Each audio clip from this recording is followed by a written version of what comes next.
right, sparklers, it's time for The Gold Mine, a personal diary where we talk about the real challenges and triumphs that we face as entrepreneurs. My goal with The Gold Mine is for all of us to feel a little less alone on this journey and a little more inspired to keep going. You know the old adage, work smarter, not harder? Of course you do. We've all heard it so many times. It's practically background noise at this point. It's a kind of advice that gets tossed around so often that it loses meaning. Like, what does work smarter, not harder even really mean? Curious about where this phrase originated, I looked it up. Turns out it was coined by an industrial engineer named Alan F. Morgenstern in the 1930s, almost 100 years ago. And yet here we are in 2025, still repeating it like it's some kind of mantra. Why? Because even though it does feel overused, I think there's still a lot of truth in it, especially for solopreneurs or entrepreneurs with small teams. But let me tell you, for years, I ignored it, not intentionally, but in practice. I want to share a story with you about why this phrase, work smarter, not harder, means so much more to me now than it ever did before. When I transitioned from working a traditional job to focusing on my business in 2017, I felt this surprising and kind of actually confusing sense of guilt. Why guilt? I had chosen this life of entrepreneurship for myself. No boss, no set hours, no office. I could work from home or coffee shops and build something that was mine. But for some reason, I felt weird about it. Deep down, looking back, I'd really internalized the idea that I needed to be at a quote-unquote real job to justify my work. I liked the freedom of entrepreneurship so much that I felt like I didn't deserve it.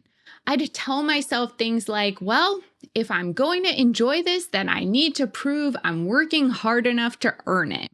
And so I pushed myself hard, long hours, relentless, no boundaries. I thought that if I wasn't full on exhausted at the end of the day, then I wasn't doing good enough. And when the pandemic hit in 2020, that behavior only got worse.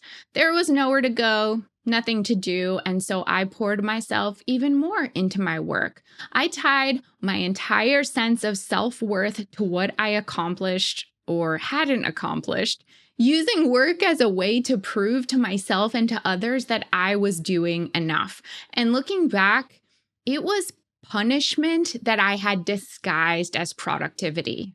It's taken me a long time to unpack all of that. And let me be clear, I'm still unlearning it. There are days when I feel those old patterns creeping in, when I think, if I'm tired, I must be weak, or if I take a break, I'm falling behind. But I've come to realize that being tired is not a weakness.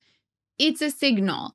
If I don't feel like working, it's usually because I'm nearing burnout or I need rest. And that's okay. I don't judge myself for it anymore. I've proven to myself time and time again that I'm a hard worker. I don't need to prove it anymore, not to myself and not to anyone else. If I need rest, I take it. If I need a break, I allow myself one. It's not about working less now, it's about working better. And that brings me back to the phrase, work smarter, not harder. For years, I misunderstood it. I thought it was about finding shortcuts or doing less, but it's not. It's about being intentional. It's about focusing on the things that move the needle, even if that means making tough choices about where your energy goes on any given day. As entrepreneurs, we all reach a crossroads at some point. We either figure out how to work smarter or we burn out. Those are the two choices. That's the reality. So what does working smarter look like? Honestly, I'm still figuring out, so I'm no expert at this. It's been a slow, messy process for me. It feels like one step forward, two steps back. For example, I've been working towards spending more of my time on Joy-Joya's big picture business development and sales instead of getting buried in client work. It's taken years to make even incremental progress in this. Building a team helped, but even that was a journey. Hiring, training, trusting, letting go. Working smarter isn't about having all the answers. It's about staying curious and asking yourself, what's one small change I can make today? Just one. Maybe it's delegating one task. Maybe it's setting a boundary around your work hours. Maybe it's choosing to rest instead of pushing through. So here's my challenge for you. Take this overused cliche phrase, work smarter, not harder, and actually sit with it for a minute. Ask yourself, what does working smarter mean to me right now? Maybe it's something small. Maybe it's a huge shift, a paradigm shift. Whatever it is, try it. I want you to try just one thing. We're all figuring this out as we go. I don't have all the answers, as I said, and I don't think anyone does. But I can tell you that it's worth doing this exercise if you have a business. And if you do find something that works, I'd love to hear about it. Let's keep learning from each other, growing together, and making this entrepreneurial journey just a little bit easier and a lot more fulfilling.